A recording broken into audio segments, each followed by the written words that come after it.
Hey viewers! Welcome to another game of the Casual Pro Gamer.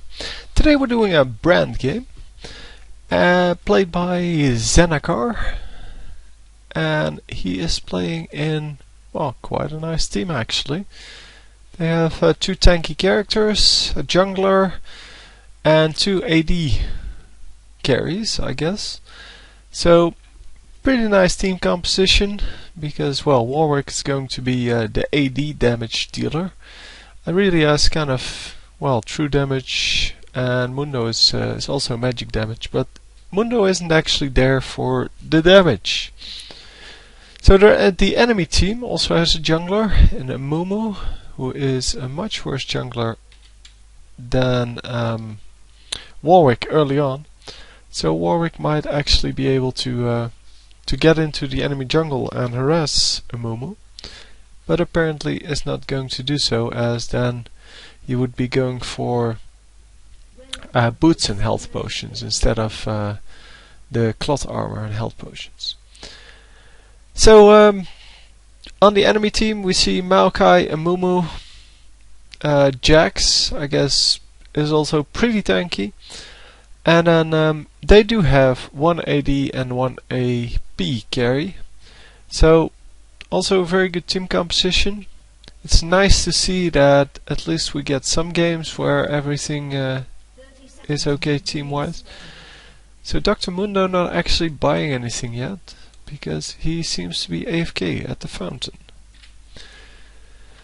So we are going to follow Brand around, who I'm sure is mid lane, and yeah, this Warwick venturing a little bit into enemy territory might actually be able to, as I said, harass the Amumu, but then he'd have to go to blue. But he is going to start at the enemy double golem, which is new.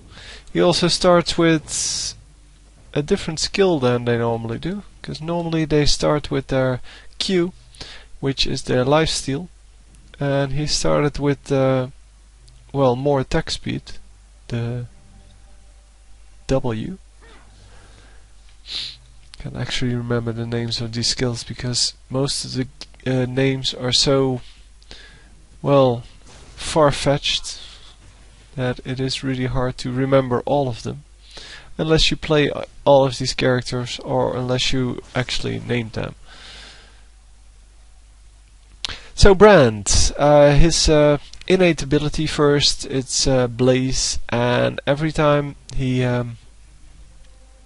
hits someone with one of his skills, they will be set ablaze, and that means that they get a little bit of flame aura around them, and they will get damage for, at the moment, 2% of their maximum health. It will level up, and it is magic damage, so oh, this is an easy kill. Come on, you can do this. Very nice. He actually gets first blood. He does get killed, but it was a very nice kill. And yeah, it's worth it, of course, because it is 400 gold and the experience, while the enemy only gets the 400 gold, the 300 gold. And I'm assuming he does get the experience because, well, even though he died last, he died first, you still get the experience for all the kills you make. So he is back in lane before his opponent is, and that means he's going to pick up some more experience here than his opponent. Actually has boots now, and well, boots will help you a lot against the skill shots of Ezreal. Ezreal having some kind of football jersey, or sports at least, which I'm assuming has stay still. So annoying. These people never stay still. I'm assuming he has the Riot Games on, yeah, on the front of his shirt.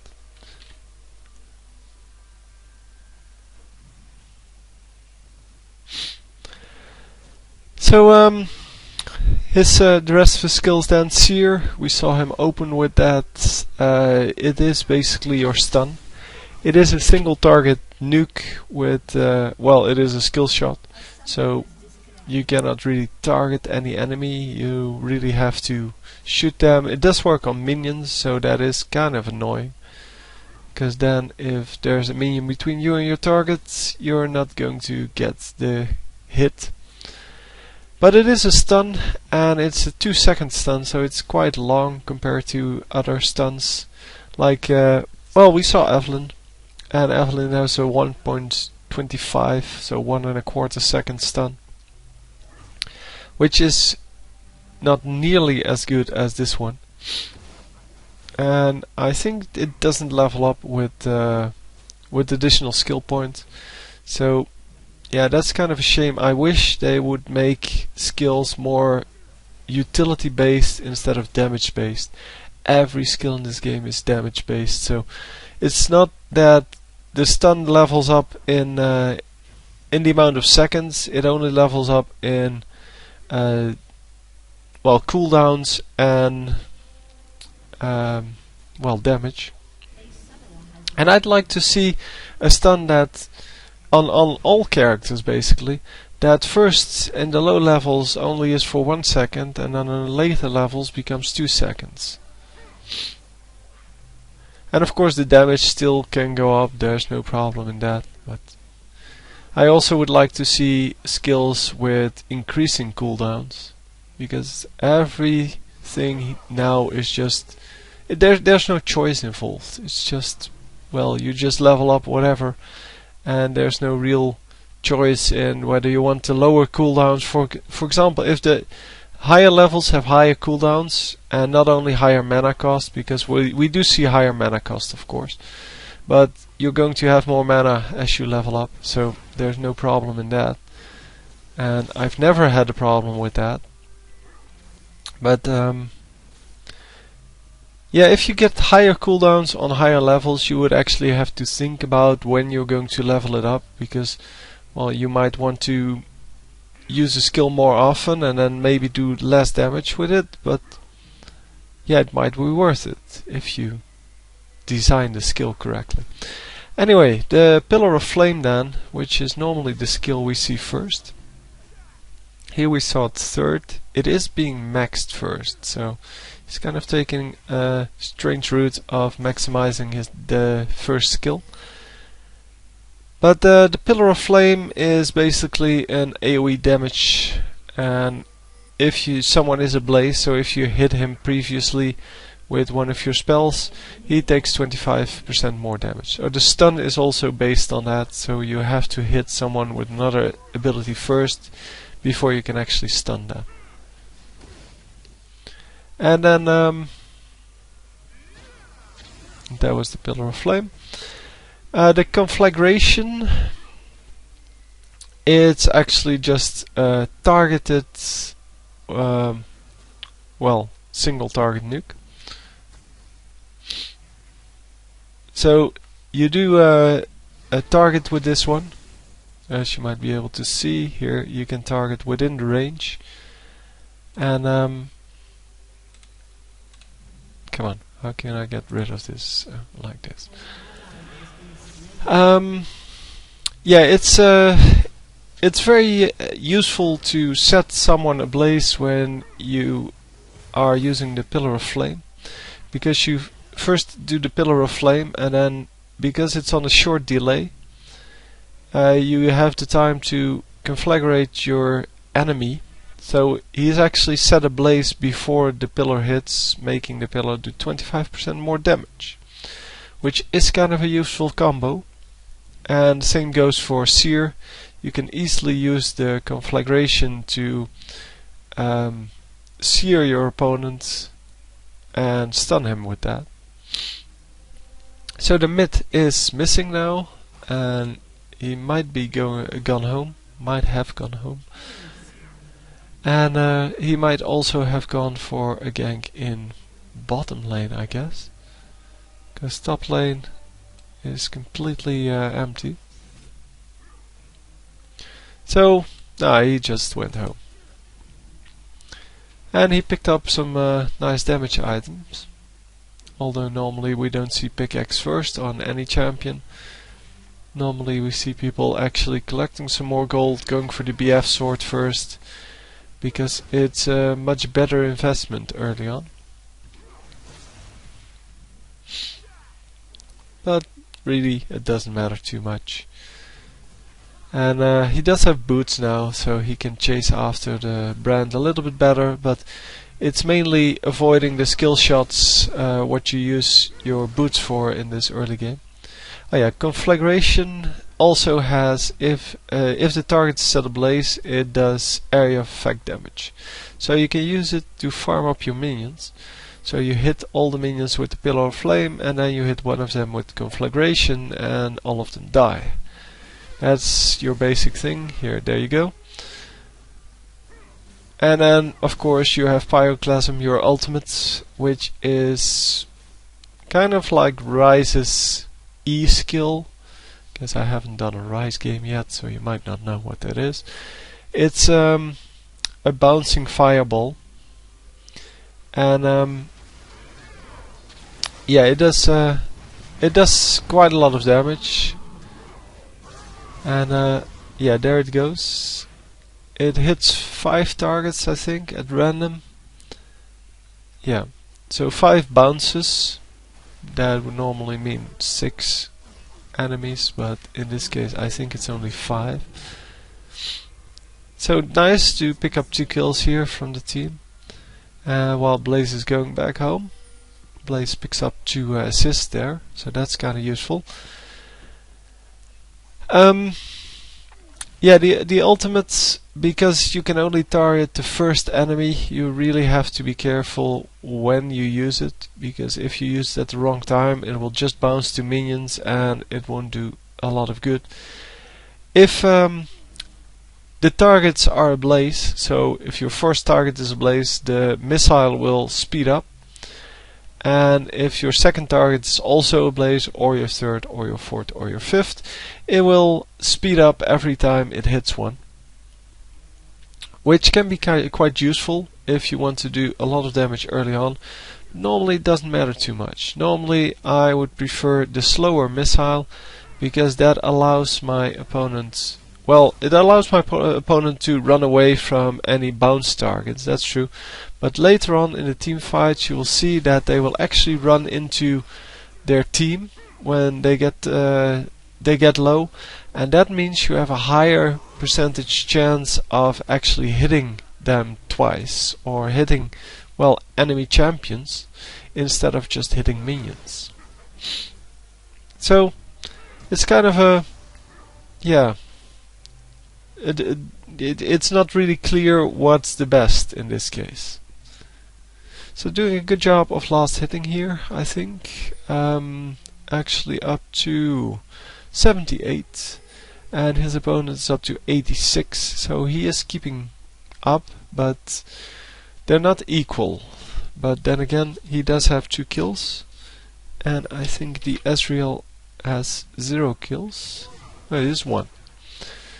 So I guess in gold he is still a little ahead. So Brand has the ability to do a lot of damage, obviously, because he is a very high quality mage. But well, his problem is that he runs out of mana quite quickly. And there you saw the ultimate not bouncing to anyone because there was nobody around. I don't know why there's a pink ward here. There may have been an enemy ward which they wanted to take out, or an enemy pink ward. Because normally you just put green ward there. Very nice kill here. Normally you put a green ward, and if it gets taken out, you know they planted a pink ward, so then it's actually worth it to get a pink ward. Because normally you only use it if you want to either go for dragon because you want to clear it, or you want to clear the enemy vision on dragon because you want them to think you're going for it. And then you can fight around dragon and so on. But since pink wards are a lot more expensive than green wards, we normally don't see them early game for just warding. So getting an easy kill here, I'm assuming. They're still waiting. No, not actually getting the kill. Warwick not actually triggering the blood scent here. So he might have turned it off. Might have also been that Ezreal has gone home to heal. But it seems that that Ezreal did a quite nice job escaping there.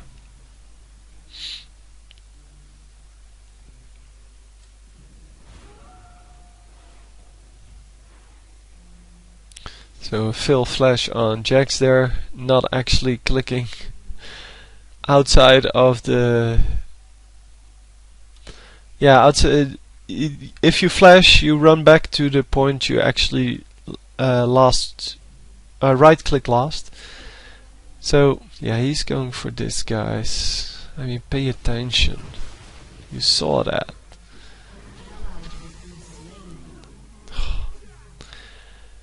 So Ezreal coming in to pick up a kill here, and yeah, that leaves Brand all alone here, and Brand can take some damage, but not a whole lot. He does have a giant's belt, which I like because, well, I like the crystal scepter in general because it slows, but I like him going for, well, he did go for AP first, and I would have preferred him to go for the giant's belt first, but still his second item was not the second AP item, but the giant's belt, and I would like to see that more because it gives you a little more survivability in the early game.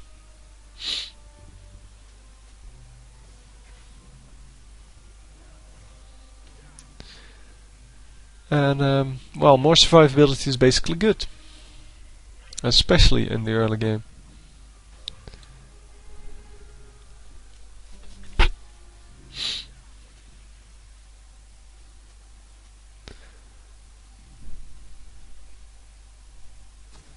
So we see the enemy going for dragon here. You can still plant a ward over here.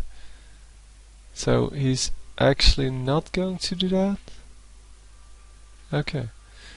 It is way safer as a mage to plant a ward over here, just by running here and then placing it well, on the other end. As you might be able to see, you have quite a large range to place wards, and you can also reach, for example, this bush from here, and here the same, you can reach this bush from here, so you don't have to overextend just to place a ward.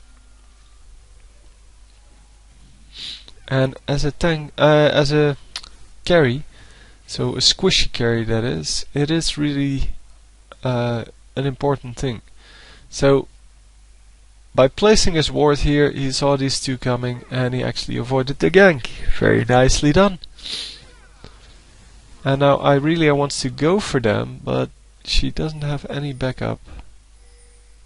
So Brand now comes in to help with this Amumu. But no stun coming out of Irelia. Yeah, with the Crystal Scepter actually getting some nice slows off, and again getting a nice slow off on Ezreal. And the slow is working really well here because of the fact that his E is targeted, and he does get off. Or they do get off 2 kills for 0, I think, yeah. Mainly because of the slow, and that is why the Rylai's Crystal Scepter is such a strong item. So Jax coming in to the enemy jungle. I don't know what he's doing. I don't know what this whole team is doing. They were 4 against 1. Come on, get him.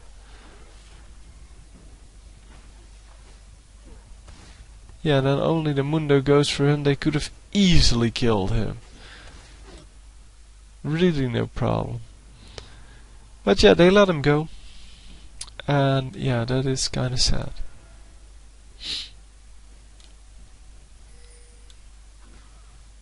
So the score now 12-7, which is okay-ish. I mean, it's not a total blowout, and it is quite nice to see just a normal gameplay.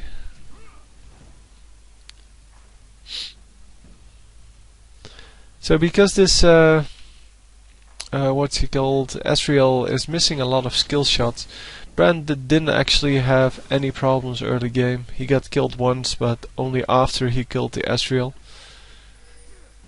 So no problems there. There's yeah, as you see, he keeps missing his skill shot. And of course the skill shot are quite hard to actually get. Then again, he's also not focusing on either AP or AD, he's just mixing it. And the mix is almost never better than just the full-on focus on one of the two. Oh my god, come on, kill them. So, yeah, Ezreal is probably going to get away. But Amumu is not. Oh! Come on, get him! Very nice. But she dies for that. And that was a lot better. No, don't go through the turrets. Yeah, that was really... Yeah, I didn't realize myself that the turret was still up. But then again, I'm not playing in this game. And he should have realized that it was still up. And he should have stayed with his team. Then again, Mundo ran out at very low health. So he couldn't help him anymore. And this guy got out at very low health. So there was no real team to stick with. Although I guess they still had plenty of health and damage to take out the enemy team if they didn't take 6 tower shots each. Because that was a huge number of tower shots he took there. And he could have just ran out just like the Mundo ran out. This entrance is actually in the range of this turret, so you'll actually get hit once if you run through it. This one, on the other hand, is not. So if you run out on the top part of this, you actually get out without taking any tower shots. That would have made a huge difference because this turret is doing 200 damage. And this turret is not clickable. I kinda lost him. He's doing dragon. And he's killing Amumu, which is definitely a good cause. So I guess Amumu was doing dragon and they found Amumu doing dragon. And they took the dragon themselves. So nice double hit there. And actually should have used the ultimate by now, but yeah, still gets the ultimate off, obviously. And but it could have bounced between whoever he killed next now. I think it's the Maokai and the Lux, because they were both running side by side and they were both very low health. So he could have taken out 2 of them at the same time, and now Lux got out. I think it's Lux. No, it's Orianna. I'm sorry. Orianna. Oh, she died anyway. Never mind. But he could have picked up both of those kills by just using his ultimate. I don't know why they're running away from the minions. There's nobody coming, because, well, there is nobody, and they just lost some experience there. There's no real reason not to pick it up. So the mid lane has been taken over now by the somewhat stronger characters, it seems.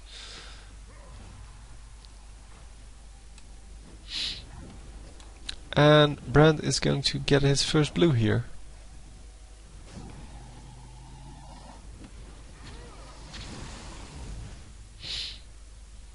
Nicely done by Warwick, just hitting it until it's almost dead, and then the caster can take it out in one volley, basically. So he used 3 skills, I think. But since he gets the blue buff, the skills will be up pretty soon, and his mana will be back up as well. And it makes a huge difference if you get the blue buff, because now his cooldown reduction is 40%, and he only has the 10% from this one. I guess he has some runes or something, because I think this is 15% cooldown. Oh, 24% cooldown. Wow. Why is that 24%? That is huge. Okay. Maybe they change it someday. Or maybe I just misremember it. That could also be the case. So, I don't know what the team is planning to do here. Mundo has picked up an Oracles, which is very useful, of course, but that would mean he would actually have to go hunt for some things. Yeah, that was definitely the wrong order to do your skills in, because he didn't get the stun now, he only got a faster ultimate, so faster traveling ultimate. But as I said, that doesn't really do anything. But anyway, he got 3 kills there, so I shouldn't complain about his playstyle, because he's doing an awesome job. And a very nice job there. Oh, almost getting out the Orianna, but actually only gets killed by the turret. So no gold, no experience for the enemy. And oh, the surrender vote failed. Wow, that is amazing. That you get a 1-4 surrender vote when you're this far behind and you have no idea how to come back. Because the Amumu only has Regent's Omen, which is armor. And okay, it's kinda sad that you lose to that as Aurelia, so she probably doesn't have anything tanky. Well, no. Heart of Gold. Yeah, that's kinda sad. Aurelia can be built really tanky and still do a lot of damage with something like Triforce. But hey, if you choose to go all out offensive, then yeah, you're going to get killed every now and then. So Brand and Orianna, the 2 big damage dealers on this team, I don't know if they're actually doing the best, because Orianna, no, is 0 and 3 with only 52 minion kills. She's not doing too well, but going all this armor on, I mean, this is a good mix. Going all this armor on a Mumu really only helps against, well, I don't know, Warwick, I guess. I mean, yeah, that's the only one. Aurelia does some physical damage as well, but also does magic damage. Because I think, oh no, the Triforce might actually do physical damage. So it would be an okay choice. But having a 9-3 Brand on the team with a lot of minion kills, I mean, he's up to 160 now. And yeah, now he's 11 and 3. Wow.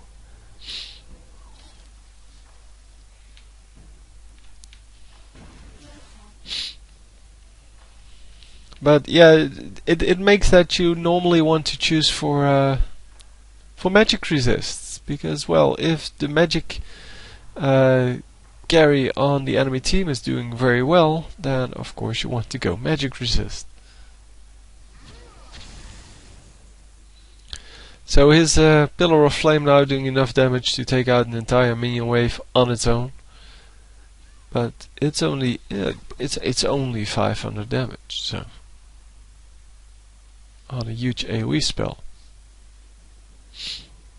So probably would do well to pick up the enemy blue buff here. And is he actually going to do it? No, it's not there. But he should still get the timer, and by timer I mean if you walk in close enough to actually well, be in the neighborhood of any creature after it's killed, it will remove the skulls from the minimap, and then if it respawns you actually get the skull back, so you can actually see when it's up. And that's especially for the buffs, of course, but also for Dragon and Baron. Even though Dragon and Baron, well, you should time them in such a way that you know when they're up next. Kinda lost him. I think he's at base. Yeah. But you should time them, because Dragon is 6 minutes and Baron I think it's 7 minutes. I don't normally go for jungle characters who can take out Baron, but Dragon is at least 6 minutes, I know that. And that means that once you kill it, you look at your timer and you say, okay, in 6 minutes it's going to respawn, so I'm going to go over there in 5 minutes and 50 seconds and then set up with my team to kill the dragon in like 3 seconds, and before the enemy notices that the dragon is back up or can actually run to it, you actually killed it, and if they still are coming for it, then you can kill them. Because, well, you already killed dragon and there's nothing holding you back. There's nothing... Well, that's the problem with Baron normally. Baron does a lot of damage, and if the enemy team comes in and actually catches you doing Baron, then, well, you get killed. Because Baron does a lot of damage. So we see, oh, this guy escaped last time. Right. He looks like Lux to me. From a distance, that is. So they're actually going for Baron, maybe? No, not actually. Really nice use of the Clairvoyance there. And yeah, Clairvoyance is really a good spell if used correctly, but in most of the low-level games people just don't watch it. And that was my problem with it in the Watch Me SC game, the Jarvan. Oh, actually dying after getting legendary. That's yeah, it's worth it, of course, to assist your team in getting 2 more kills. But yeah, it's a shame that you have to give away so much gold, because it's 880 gold.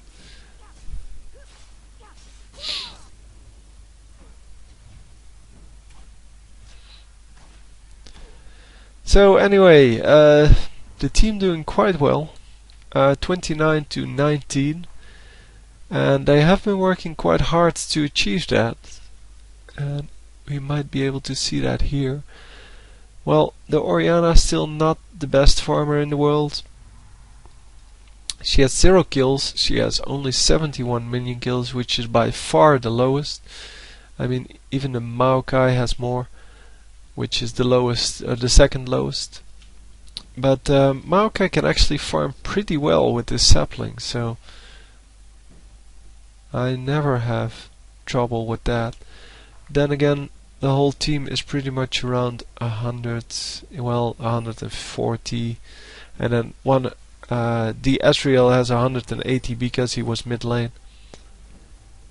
But the enemy Orianna has twice the minion kills from, well, our Orianna here. And that is amazing, that you lose by so much. Because that means that you really have no idea how to farm with your skills. Because that's what you do late game. Early game you have to last hit, and well, I can see people having trouble with that because it is kind of hard if you're not used to it. But you really, really, really have to learn that skill, because you will not win unless you have enough gold. Oh yes, actually getting it. Wow. And another kill on the Mumu. Mumu only worth 157 gold now. And Brand actually getting this kill as well. No, don't steal it. Oh. Yeah. He probably wouldn't have gotten it because, well, he didn't have an ignite, so Jax was going to heal back all of the damage if you're not careful. So 13-4 with 16 assists, so being in a lot of the team fights. I mean 16 plus 13, that's 29 out of the 34 kills he has been in. So he's only missing 5 of the kills, and that's probably the early game. That is amazing. And that is what some of the characters really need to do.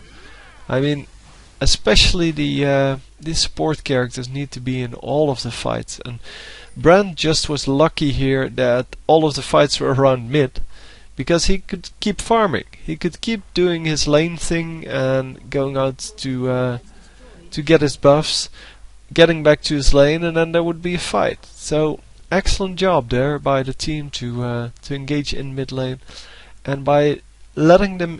I'm pretty sure it's not intentional, but having your carry level up like this, so having him get all of the kills, but also keeping him in lane for most of the game, is so much better than letting him hunt after all of the fights. So basically bring the fights to him. And it is real nice to see that people actually get games like this. Because normally the teams will fight everywhere, so they will go here, yeah, like you see now. Actually didn't realize that, but oh, almost getting the kill there, but yeah, almost is not good enough. So yeah, really, they're going to do Baron with the Jax is that low? Come on, kill the Jax. Come on, go. Brand actually staying back here. Yeah, I don't know why Warwick would die this fast. He probably was having some trouble getting off his lifesteal or something. But he has a huge amount of lifesteal, so normally he would stay alive in these fights a lot longer. And Mumu's going to die, and she is going to get away. So not even, you don't even need to chase that. It would be good to go for Baron now, because, well, half of the enemy team is dead. And Orianna is no threat. And Jax on his own, yeah, you can take him out pretty easily with a stun and you're done. Oh, actually missing the stun there, but yeah, still getting off the Pillar of Flame. And that is good enough. So they are going for Baron now. Mundo not with his ultimate at the moment. He's about half health. But normally it doesn't take too long to recharge. It's one of the shortest cooldowns, I think, for an ultimate. And it is a really useful one in these kind of situations. If you go for Baron, he has a pretty nice item setup. We don't see that a lot anymore. Because he has some armor, some extra life, but he has some additional life steal or life regen. Oh, almost a steal by Ezreal there. So they probably had a ward there at some point. But I'm assuming they took it out because, well, there's an Oracle on this team. So it was a very, very well timed ultimate by Ezreal there. Adriel, of course, has also has a very short cooldown on his ultimate, but it's not nearly as useful as the Mundo ultimate, which gives him survivability. So extra life, although Ignite kind of hurts that, but extra life and also movement speed. And the movement speed is what I particularly like about it, because the movement speed makes you go so incredibly fast that people cannot actually chase after you if they want to. So, especially in combination with something like Ghost, or even what's it called? Why do I forget all these names? Phantom Dancer, that's the one. If you get Phantom Dancer and your ultimate, you're pretty much unchaseable, except if you're maybe Master Yi with his ultimate, or something like that. I guess there's some champions that can still catch up with it, but not a lot. And even, Master Yi really doesn't have too much of a chance, because you have a slow and he shouldn't be able to reach you for his ultimate anyway. But if he uses his ultimate, of course, he's immune to slows, so that kind of sucks, because then you don't have anything to hold him off. But yeah, you would build different items then to guard against that, because basically the rest of the team here cannot really kill Mundo. So this game's over. I hope you enjoyed. It was a pretty standard game, even though he got quite a lot of kills. And I'll see you next time. So GG.